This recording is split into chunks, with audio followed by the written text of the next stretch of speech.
Netong mga nakaraan, napapansin ko medyo nagugustuhan ng mga viewers natin or yung mga subscribers natin etong mga talkies shit na mga content natin. Kaya naman meron akong bagong idadagdag sa inyo na isa sa mga factor na napaka-importante talaga dito sa ating printing business. Pero bago tayo magsimula, shoutout muna natin etong si Kuya Josh at yung kanyang printing shop at basahin natin yung comment niya. Silent viewer lang ako, di na daw niya natiis, salamat daw sa akin and maraming salamat din sa iyo tropa sa panonood.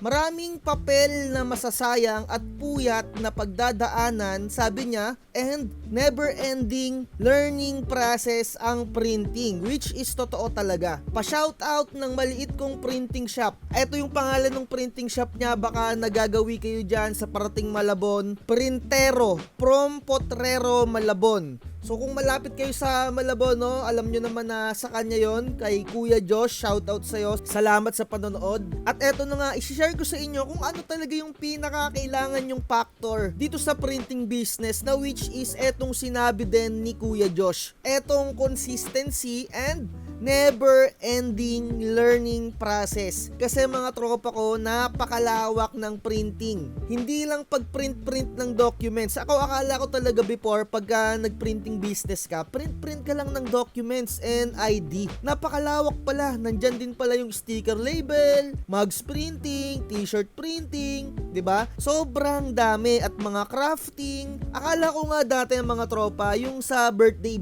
yung inilalagay sa ulo, yung party hat. Akala ko hindi sa mga printing yon. And netong medyo nagkaka-idea na ako, sa printing pala talaga yon na nalalaman ko na photo paper lang pala yung gamit ng ganon. So isipin nyo, no, nung mga tipong bata-bata pa kayo, elementary days, or kinder pa kayo, imposible naman na hindi kayo nakagamit ng mga party hat. Isipin nyo, no, ngayon na nasa printing business na kayo, nalalaman nyo na, photo paper lang pala yung ginamit doon, pinrint lang pala ng ganito yan, ginunting lang pala, 'di ba? Nakakatuwa na nalalaman natin. At kung wala kang consistency dyan sa printing business mo, ibig kong sabihin, ngayon nagsisimula ka, mamaya wala na naman, or bukas makalawa, stop ka na naman. Pag naisipan mong buksan yung printing shop mo, kahit na nasa bahay ka lang, 'di ba? Kung hindi mo itutuloy-tuloy yan, hindi ka mag-grow dyan at hindi ka matututo ng mga iba pang bagay. Meron akong napanood na isang parang talk show or parang podcast. Wala daw tubig na kumukulo sa patay sindi daw na apoy. And totoo naman talaga yan. Kumbaga ang tinutukoy doon, yung consistency talaga sa lahat ng mga bagay na papasukin mo, kailangan tuloy-tuloy. Kagaya dito sa vlogging natin, kung hindi ako nagtuloy-tuloy ng upload dito, hindi nyo ako mapapansin mga tropa ko. Yung tipong araw-araw talaga. Napakadami kong vlogs and inaaraw-araw ko din yung mga upload nyan. Pero syempre, kahit papano dito tayo nakapokus sa printing, meron din ako mga photography vlog, mga ganyan, inuman vlog, and motovlogging, etc.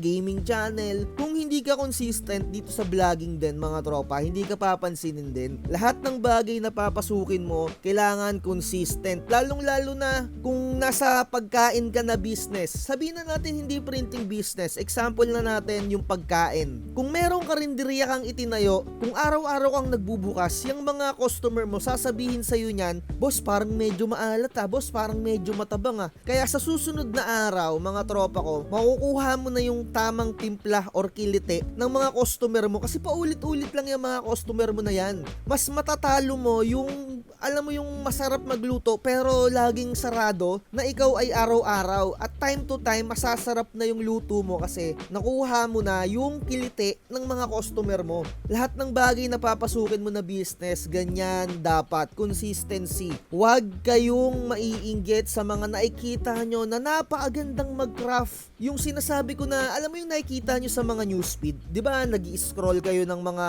sa newsfeed nyo, sa Facebook, sa TikTok, sa Instagram, nakikita nyo ang ganda ng gawa nito ang ganda. Isipin nyo mga tropa, yung mga yan pumupondo yan, yung tipong gagawa lang sila ng video sa Reels, kahit na wala silang customer, kailangan nyo talagang pag-aksayahan ng panahon yan, pag-aksayahan nyo ng materyales para makapag-craft kayo. Huwag kayong maiinggit sa ang daming customer. Pumondo din yan, ibig kong sabihin, gumagawa lang sila ng product para lang ipakita na kahit wala silang customer. Kagaya neto ni Kuya Josh, sabi niya, maraming papel na masasayang at puyat. Totoo yan kasi nga, yung time na wala kang customer, dyan ka magpakitang gilas. Gumawa ka ng video, gumawa ka ng reels, diba? At sabihin mo na masasayang talaga yon kasi wala kang customer. Eh di, ang gawin mo, yung mga ginawa mong pang reels, ibigay mo sa mga kakilala mo, sa mga pinsan-pinsan mo, kapatid or tropa, yung mga kinakraft mo na, kumbaga parang pang sample. Sabihin na natin talagang pang sample. Yung isipin mo na lang, investment mo yon dyan sa business mo kasi wala namang ibang magtuturo sa'yo kundi sarili mo lang din. Swerte mo kung merong magtuturo sa'yo kagaya ng mga ibang nag-upload dyan kagaya natin, 'di ba? Consistency is the key. At ipapakita ko sa inyo, eto isa sa mga idol ko din na pagdating dito sa crafting.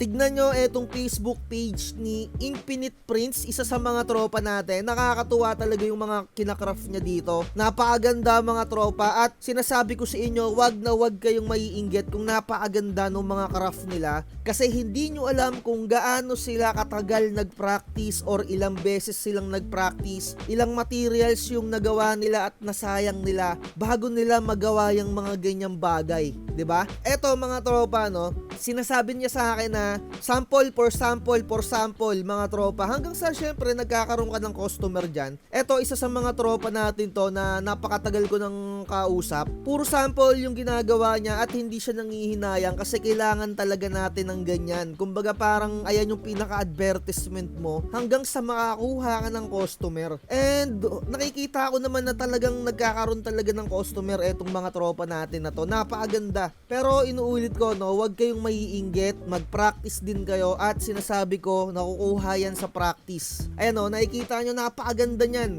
Ang daming kinakraft netong tropa natin na to. Solid kung sa idea nga lang mga tropa eh. Napakagandang kumuha ng mga ganyang idea, no? Kahit na gayahin nyo mga tropa sa totoo lang kasi hindi nyo naman mape-perfect yung gawa nito eh. At sa gawa ninyo, magkaiba naman kayo ng skills. At sa printing naman, ganyan naman talaga yung idea nung isa, kinukuha din nung isa. Syempre, kanya-kanya namang mga crafting yan, 'di ba? Ganun lang naman talaga eh, yung rep magnet ba mga tropa, sabihin mo na ikaw ba nagpauso niyan, 'di ba? Eh napakaswerte mo na rin at napakagaling mo din mga tropa kung ikaw ang mauuna sa mga kinakraft mo na mga bagay, 'di ba? Dito sa printing. Ayun na lang, pagandahan lang talaga ng mga kinakraft. At eto, no, shoutout sa iyo Infinite Prince. Siya pala yung gumawa ng logo din natin. Kung nakikita nyo, no, medyo may dating-dating na kasi wala akong idea talaga sa mga logo shit na yan eh. Ayun, sana nakadagdag boost para sa mga sisimulan nyo na printing or sa mga meron ng printing shop dyan. Huwag kayong mainggit sa mga ang daming orders or yung, alam mo yung nakikita ko doon sa isang group, paklimpak yung orders, pinapakita yung transfer ng GCash. Walang ganon mga tropa, no? Walang ganon. Bago sila nakarating sa bagay na yon, napakadami nilang pinagdaanan na hirap at practice. At pahabol mga tropa, kung meron kayong printing business na, napakalaking factor na meron kayong Facebook page. Yung hindi lang physical store ang meron kayo, kailangan talaga meron kayong Facebook page. Ayan yung magiging parang pinaka-marketing strategy or pinaka-marketing ads ninyo, mga tropa. At syempre, sa mga una-una, tiyagain nyo kahit malalayo yung mga customer, shipping na lang, and sagot ng customer dapat ang shipping fee at huwag kayong magsisimula ng mga projects ninyo hanggat walang down payment na 50%. At huwag na huwag kayong magsisend ng ID. Video call lang mga tropa, kumbaga parang legitimacy lang. Ayun. So, sana nakatulong tong mga vlogs natin na ganito. Napaka-importante nito eh. Kasi yung iba kasi dyan na nagsisimula, kumbaga meron na silang kausap sa internet or sa messenger, sisimulan na kagad nila. Huwag niyong simulan hanggat walang down payment kasi kayo malulugi dyan. Pero kung talagang super desperado ka, think positive na lang at huwag kang kukuha ng malakihang project kasi pagka hindi kinuha yan, 'di ba? Luging-lugi ka. Kung medyo maliitan lang naman, yung tipong 300 lang yung malulugi mo or 100, bawiin mo na lang sa paggawa ng video. Kumbaga, parang pinaka-sample product mo na lang din yun. So, ayun lang, no? Dito na natin tapusin yung vlogs natin. Malapit na yung paparating na Kapaskuhan, no? Merry Christmas din sa inyo. Sa mga susunod na araw, siguro itutuloy ko na lang tong mga ganitong contents ulit. Wala ako masyadong maisip na i-content. Pero kung meron kayong mga request dyan, susubukan natin. Lalong-lalo na yung mga comparison ng mga printer, 'di ba? Dito na natin tapusin 'to, mga tropa. Like, share, and subscribe. Bye-bye.